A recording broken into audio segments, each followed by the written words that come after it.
थे। उत्तर प्रदेश और बिहार के अधिकतर गांवों में कुछ इस तरह की ही आज भी शादियां हुआ करती है दोस्तों। और उन दिनों लड़के की तरफ से दहेज में ज़्यादा मांग नहीं किए जाते थे। ज़्यादा से ज़्यादा एक A1 साइकिल, HMT या टाइटन घड़ी, और अगर लड़के कुछ ज़्यादा पैसे कमाता हो तो एक टीवी मांग लिया करते थे।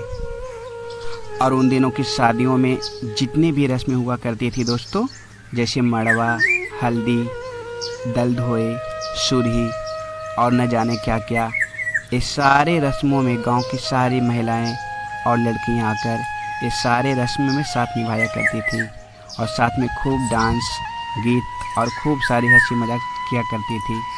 और जिस घर में शादियां हुआ करती उस घर के परिवार बहुत दिनों तक आकर रहा करते थे।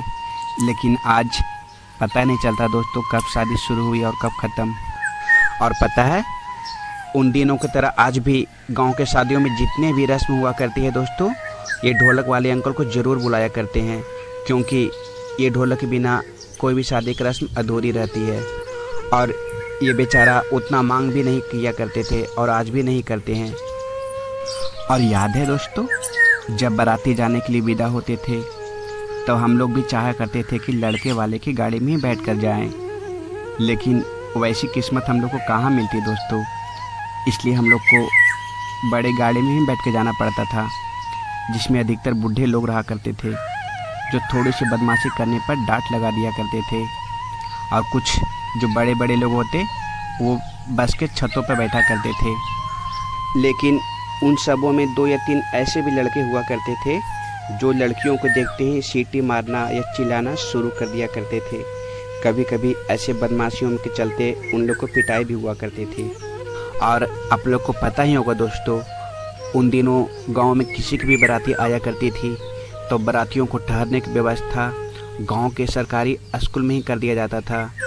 और कुछ इस तरह कहीं दरी बिछाए जाते थे। और जिस गांव में स्कूल नहीं होती थी वहाँ के लोग सभी गांव से खटिया मंगा कर सभी बारातियों को ठहरने की व्यवस्था किया करते थे। पता है दोस्तों, आज के शादियों में लोग कितने भी महंगे महंगे डीजे पर डांस कर लिया करते हैं, फिर भी उतना मस्ती से नहीं झूमते। लेकिन उस समय एक छोटी सी बैंड पार्टी से ही पूरे गांव को झुमा दिया करते थे। एक साइकिल पर बैटरी और 2 लंबे लंबे हॉर्न लगाकर, और साथ में 2-3 ढोलक वाले रहते थे और सारे गांव वाले को झुमा झुमा कर खूब नचाते थे। और उस समय लोग नागिन डांस बहुत ज़्यादा किया करते थे, हाथ में रुमाल रखकर, और एक नागिन बनता था और एक नाग, और खूब नाचा करते थे। और उस समय बैंड पार्टियों के साथ एक लौंडा ज़रूर हुआ करता था जो खूब नाचा करता था। और जो लड़के के जीजाजी होते